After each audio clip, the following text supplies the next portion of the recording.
Welcome to Pep Talks with Eric, where we shift gears from negative feedback loops and drive towards the life we truly want. I'm your host, Eric Ayers. I believe in the power of Ubuntu. I am because we are. Together, we'll explore how connections fuel our growth and create amazing experiences. In this podcast, we'll tune out the noise of the world and tune into what we really want and what really matters.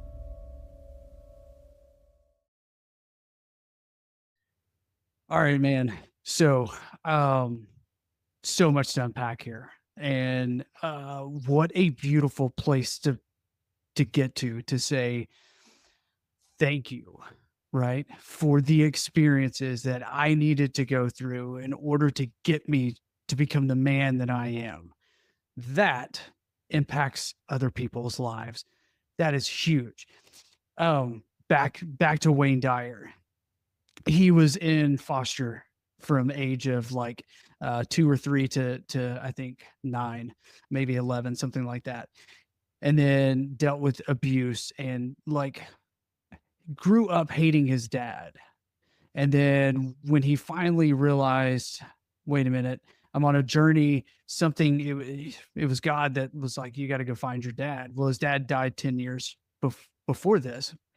And he goes to the grave to his words. He went to his grave to piss on his grave. That's what he said. Like he was so mad. And he got there and he spent hours learning forgiveness and thanking his dad, because at that point he realized his dad was his greatest teacher, because what he signed up for, what his goal is, what he was going to do for the rest of his life is to teach people self-sufficiency. And in order to do that, he had to be put into situations to where he had to be self-sufficient. He had to practice this. And like, you can't be self-sufficient and have everything brought to you and have like everything great. Right. So, man, first of all, thank you for sharing this story and for like showcasing the power of a lived experience, man. And yeah, thank you. You're welcome, man. Oh, so now this explains a lot of how like that energy that I felt meeting you and carrying over into these kids who, coming from, you know, a coach perspective in your shoes, walking into this, doing these clinics, being the coach, you have no idea the experiences that these kids have had up to this point. And so being the light for this kid on a weekend for 1 hour, for 2 hours is profound. Like freaking profound, because you're taking your lived journey and being like, all right, now I know this is my greatest teacher. I want to expose that to others. Right. Yeah. And taking it one step further, you're like, I'm not going to stop there. But like, I remember like you getting them, you're like, all right, close your eyes. And they were swimming to the wall and you were going over like how to eliminate fear through quantum physics. Man, just talk to me a little bit about like where this even came up and how you utilize this. Just speak into the application of coaching in the avenue in which you coach. Well, I think the best way to explain this is, you know, one of the things that I articulate to the kids, you know, before we get into the pool is they don't know how smart they are. You know, they don't know the natural, raw brilliance and genius that they have in them. And, you know, I tell them a story about my nearly 2-year-old boy now, where when he was 14 months, he had like a skin condition and, you know, like we didn't want to, you know, get anything, you know, medical. We wanted to try and heal it in a natural sort of fashion. Mm-hmm. And so, you know, I came up with this idea, not really my place to you know, think up of these sorts of things. But I said to my wife, I said, look, why don't we put some omega-3 because we've got these omega-3 capsules. Why don't we put some omega-3 on the area that's affected and see what happens? Anyway, it worked. And at the time, we were giving him and his sister, actually, Everly was now taking her omega-3 tablet orally.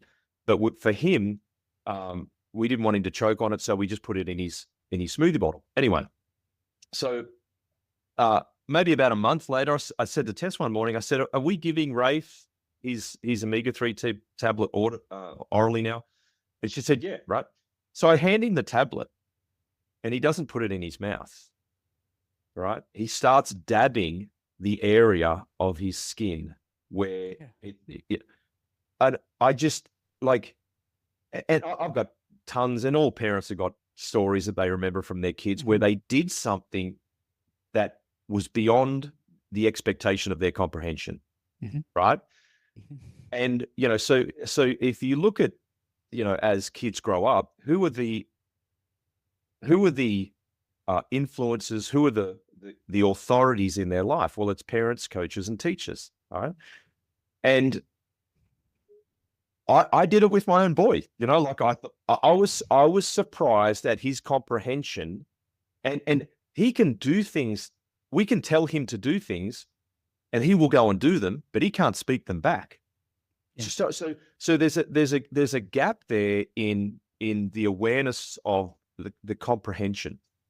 And we do it as parents, we do it as teachers, and we do it as coaches. And so I guess one of the reasons, because I never thought I'd be a coach. I remember the gentleman who actually got me into coaching.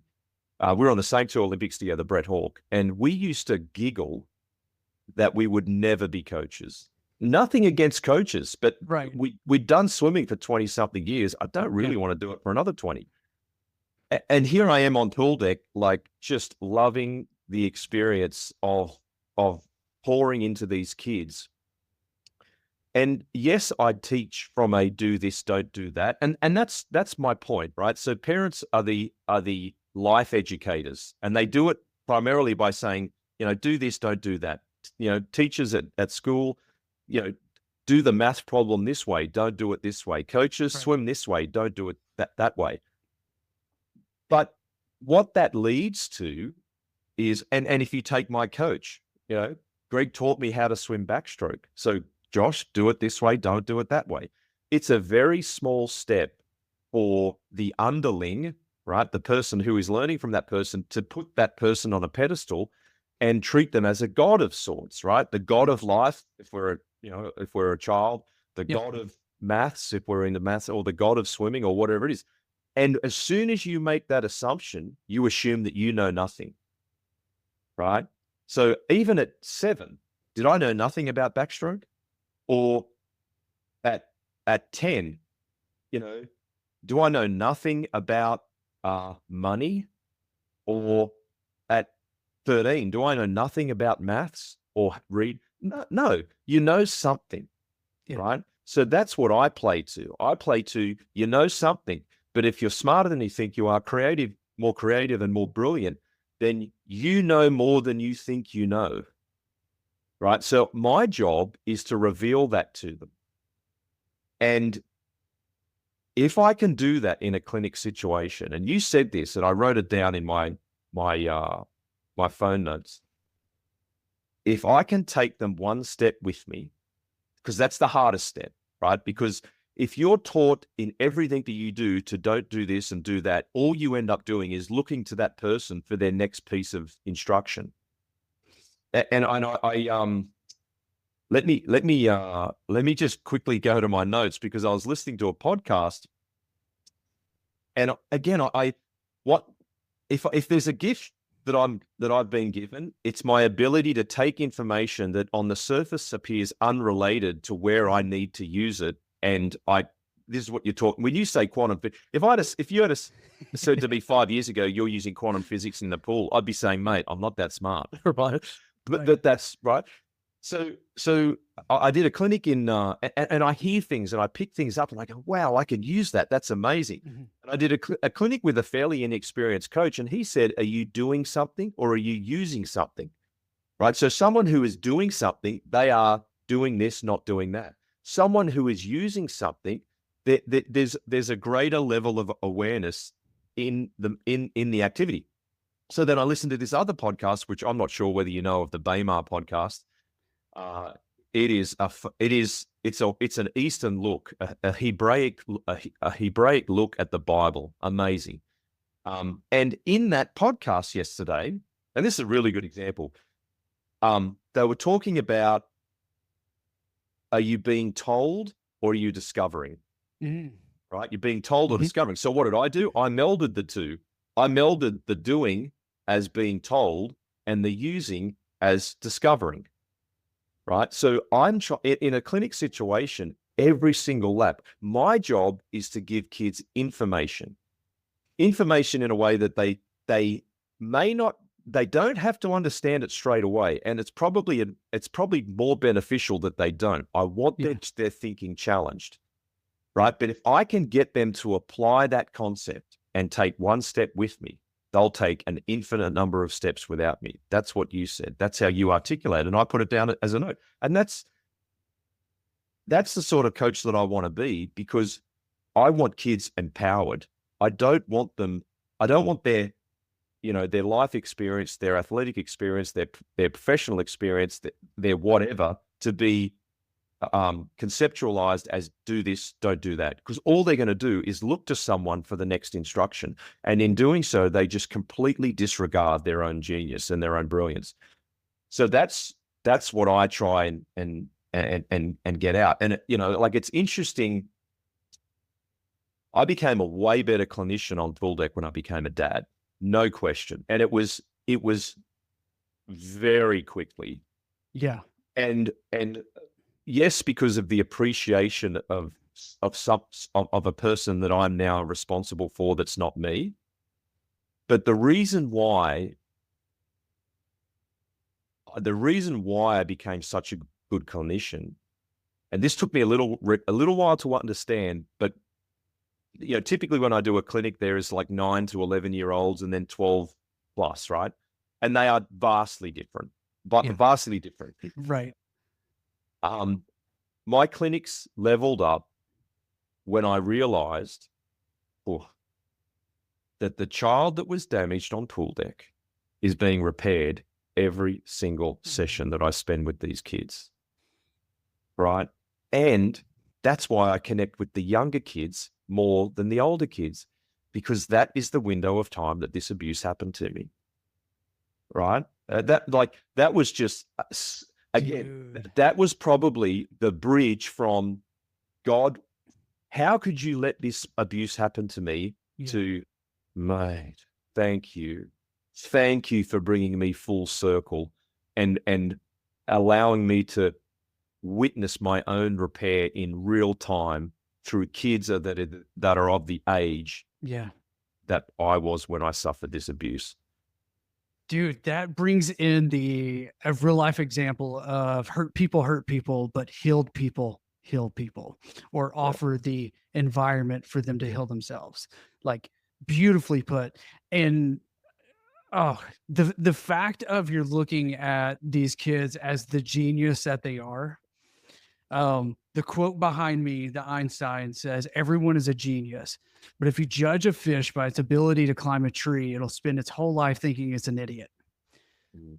Likewise, like, everyone has an attribute, a superpower, a genius within them that when ignited, dude, they become the best version of themselves that they possibly can be.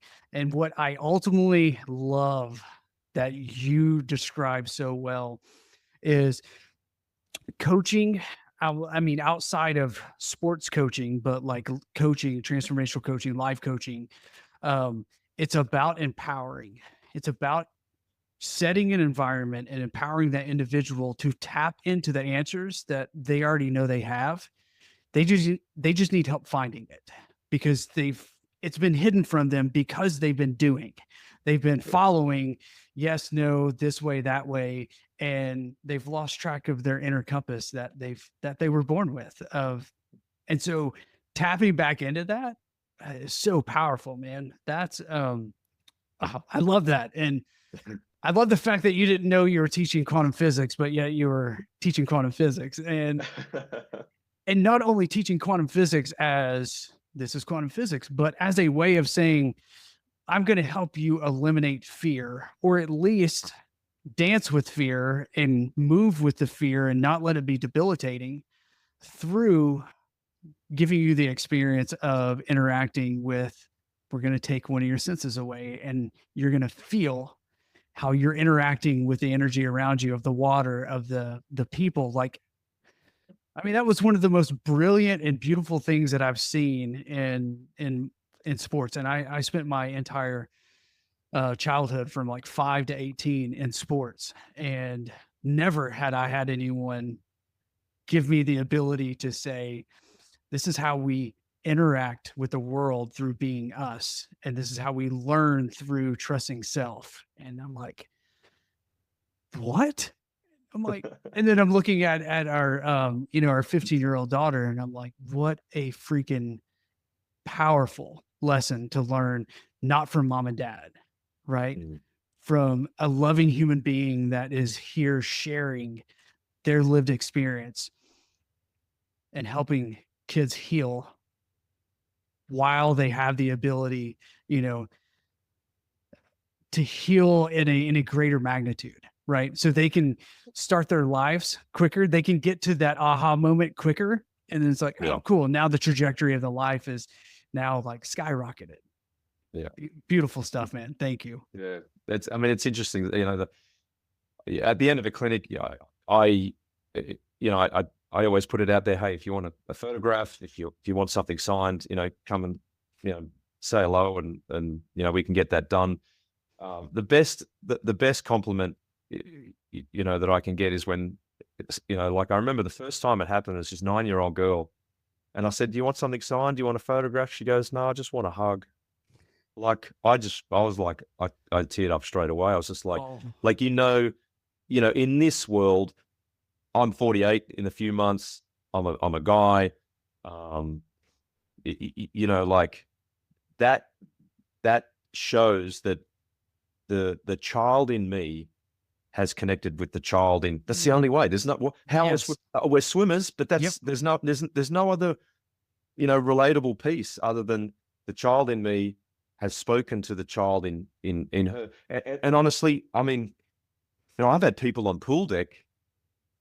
I'm so in tune to the spirit that when I'm in that teaching situation that a parent will come up to me and I'll say, "Oh, I loved how you said this, that." I went, "What? What did I say?" I Yeah. thought, Yeah. like, I get into these flows where Yeah. I, it's just the spirit, in me coming out my mouth, So, yeah, Awesome. Well, man, thank you for what you do. It's brilliant. It's beautiful. It is well received. And from one man to another, like that safe masculinity, right, Mhm. is something that at least in this culture is not prevalent, right? And so bringing balance in that, simply in a 9-year-old asking you, yeah, I don't want your autograph, but I want a hug. Like, that's beautiful, because that is Yeah, human connection, and that is us being able to align with our purpose that ultimately helps other human beings. And ultimately, I mean, that's what this podcast is about, is like identifying that we see someone in status, or who has done great things, been to 2 Olympics, right? Medaled in Olympics. To me, looking on, that is huge. And then we have the ability to hear the story, and it's like the perception and the reception of the other, they're not always aligned, because we just see the outcomes, and you lived the process. We all have a process. And that's what I love about this, is like we all have permission to go through the process. And when it sucks, oh, we are being taught something so great about ourselves if we can just embrace that suck and and then and come out, right? Tap into our spirituality, and come out better for it, learn from yeah, it. And then when we do that, we get to help others. Yeah. That's So the I beauty totally of this agree. whole thing, man. Yeah. Oh, so, all right. What is something like one resource or maybe a couple of resources that you would say this actually changed everything about my life or it changed the way I see life that you would recommend to one of the listeners right now? Oh, that's a really good question. I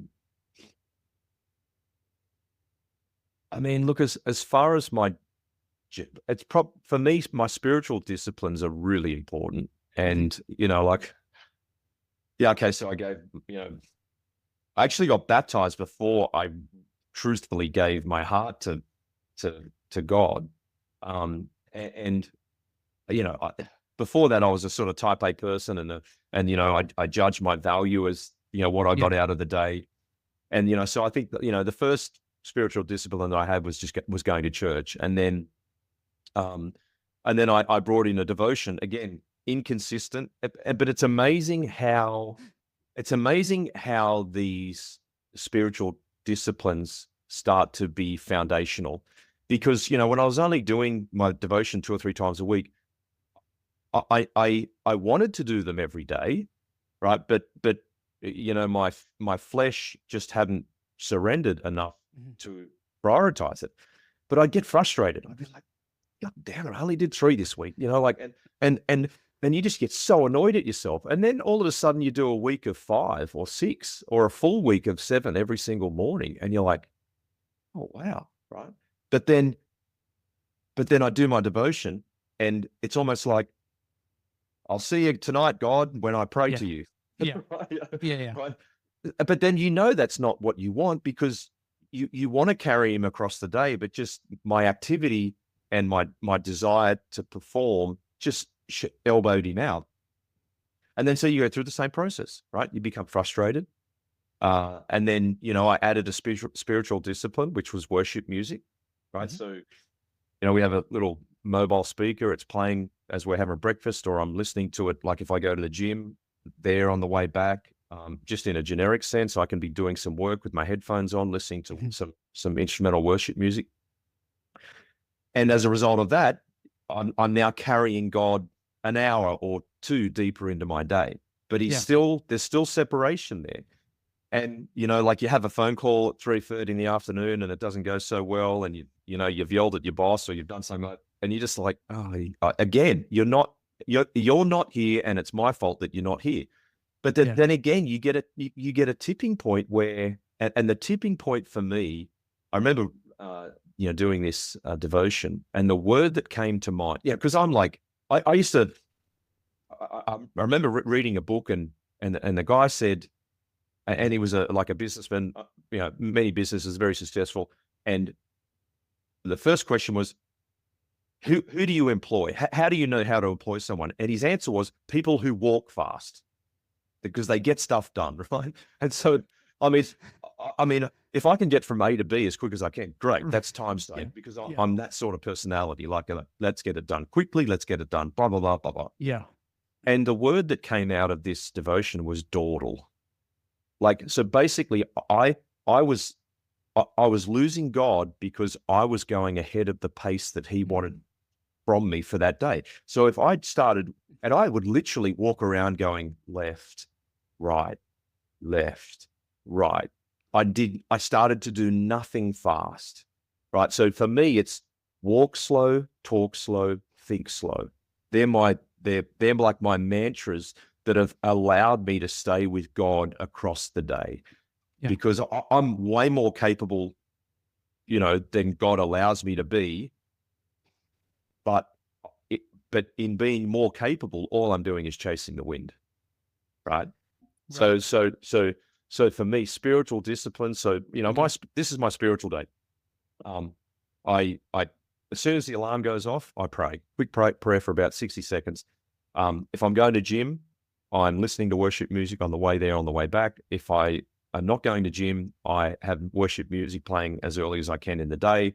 And then once that, and I serve my family. I make their breakfast. I make my wife's coffee. I'm the, I'm either doing something to push myself physically, Mhm. or I'm at home putting myself second to my family. And again, that slows me down. Mhm. And we sit and we have a good conversation with my wife, and the kids are jumping all. It's just it's such an important part of the day Yeah. because of my interaction with my family, but also because it keeps me slow. And if I'm slow, God's with me. And so then when I start my day, that's all I'm trying to do. I'm trying to be slow, think slow, talk slow, walk slow, and then so I do a devotion, and then at night, I my wife and I, we read our devotion, we talk through it, we share a bit of stuff about it, and then we pray and go to sleep. And I can miss a devotion, or I can not play uh, worship music, and God will still be there.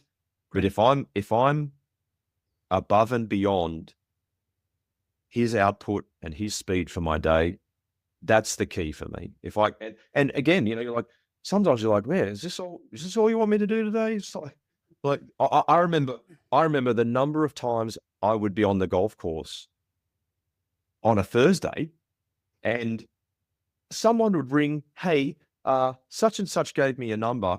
Can I place an order for boxing equipment? And I'm like, hang on a minute, like where'd this come from? Who are you Yeah. again? Like, Yeah. it's just instant blessing. And the God's like, Yeah. see, it's not Yeah. you. And even my one today was about provision. Mhm. Like Mhm. God is my provision. Nothing I can do can get more than what He's prepared to give me. Okay, sweet. So if that's the case, why don't I just stay at His pace, at peace, still, quiet, and listening to what He's got to say? Because what happens is, Right. if He wants me to go from A to B, and it's me driving, mate, I'll go 10 times Mhm. the distance that is necessary. He's like, mate, you got there. But if Mhm. you just had to listen to me, it would have been a whole lot more beautiful process, and you would have given me the glory for it, because there are things that I had in store for you that you just can't do. Okay. So spiritual disciplines are crucial. And look, that's the foundation of my Yeah. day and my performance. So Well, that brings alignment, and when you're aligned to who Josh is, yeah, that's the essence of you, right? One last thing that I picked up as you were saying this, that is, God, it's amazing, man, is intentionality. First of all, right, being very intentional. I love the morning routine. The making coffee for my wife is one of the highlights of my day. Right, it's that servant. It's like we work together in this. So if I can help you set your day up for success, let's do that. But the other thing so impactful is, as that 12, 13-year-old boy that was sobbing, and your coach ultimately told you patience.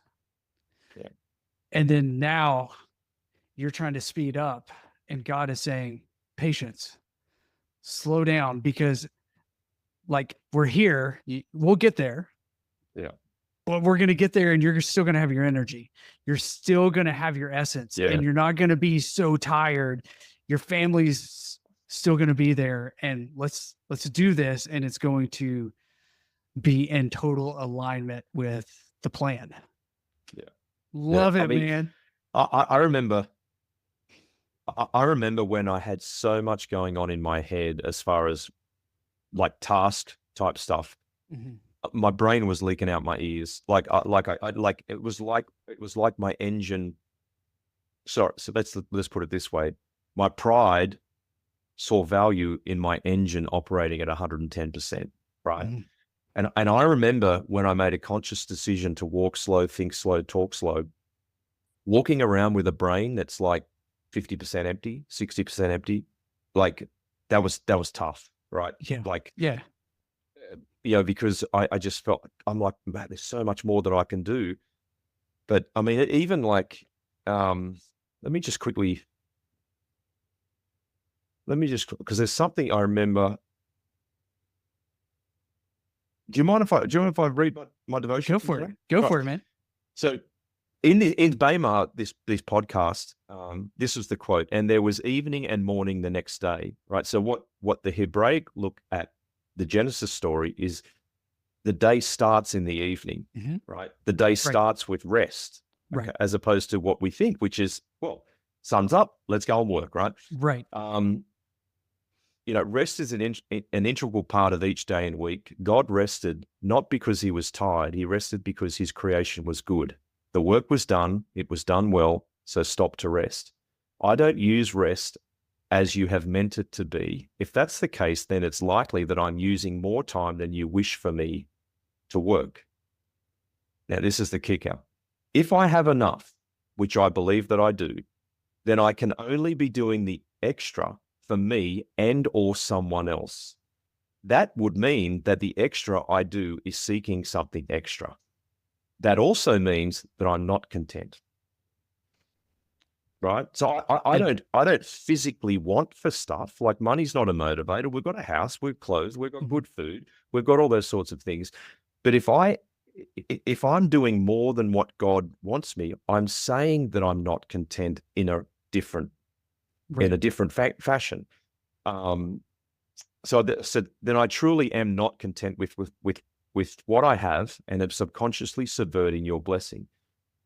And I just said, there is more peace available to me through greater obedience than I realized. So I feel like I've got a good sense of peace, but there's even more peace, Right. right, available to me if I just step out in faith at God's provision and what he wants me to do, because God's economy is not about performance. You are loved. Doesn't matter. There's nothing you can do to be more loved. There's Yes. nothing you can do to have Yep. more. Forget about it. Yep. Oh, okay. All right. Yeah. So that takes a lot of pressure off my shoulders, Yep. I am enough and I'm loved. Yeah. Like, and those two probably are the biggest mantras that I've ever used is Yeah. is recognizing those two. Um, Josh, man, this has been amazing. I appreciate the honesty, the vulnerability, and I appreciate what you do, man. So thank you so much for coming on.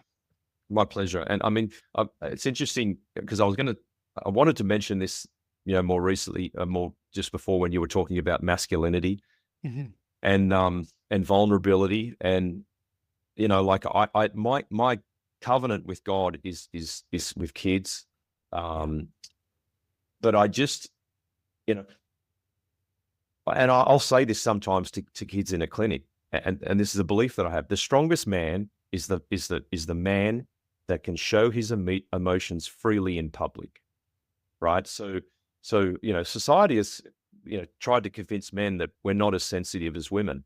Garbage.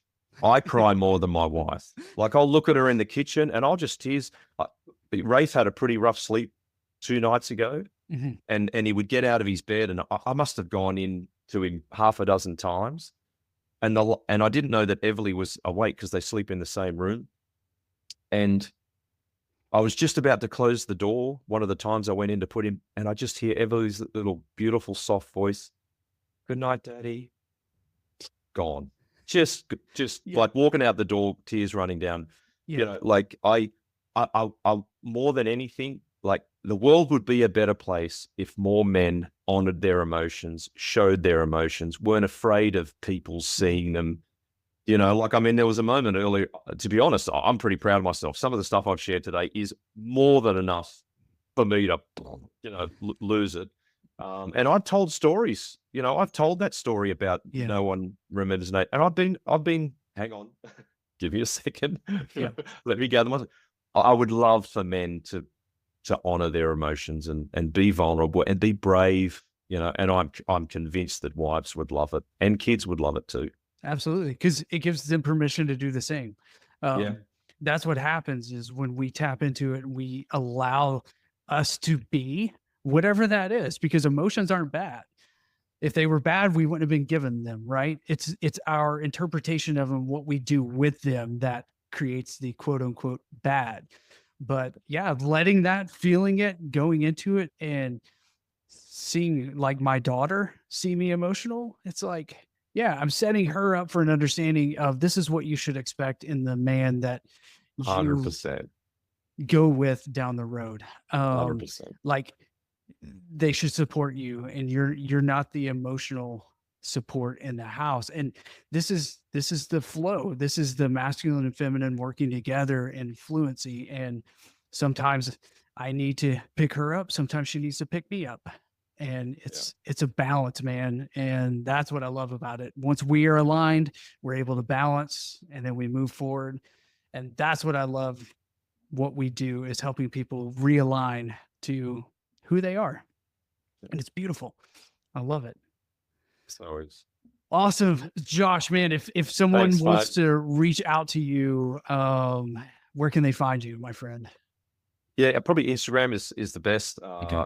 Atomic Athletes Official is the handle, or even Josh at atomicathletes.org.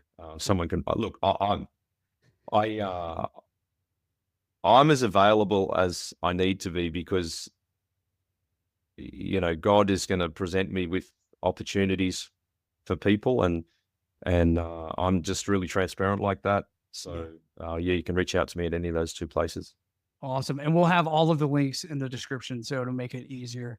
Um, Man, this has been phenomenal, and I want to tell the listeners, like, if you reach out to him, he will respond. I was very surprised when he responded to my request, and I was like, he's a genuinely amazing human being, and I again, man, I'm very grateful to have met you. Very grateful to share your story. It's amazing. No, thanks, mate. I appreciate you reaching out, and yeah, of course, good luck with everything that you're doing, and we'll stay in contact for sure. Yeah, I appreciate it. Guys, so hopefully you have gained as much insight, wisdom, and have felt the human connection and compassion that I have. And if you're looking to realign with your journey, um, I offer a journey of transformation. It's 6 weeks to help you, empower you to tap into your true essence of who you are, just like we've been talking about today, and realign you to your path, your purpose, and where you want to go. Reach out to me. But in the meantime, I'll see you next time.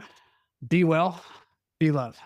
Thank you for joining me on Pep Talks with Eric, where together we shift our focus, embrace connection, and drive towards a more fulfilling life. Remember, it's not just about where you're headed, but how you choose to travel along the way. As you continue your journey, know that you have the power to change lanes and focus on the path that leads to positivity, purpose, and connection. Let's stay connected and continue empowering your journey one commute at a time. Thanks again for tuning in, and I'll see you next time. And until then, be well, be loved.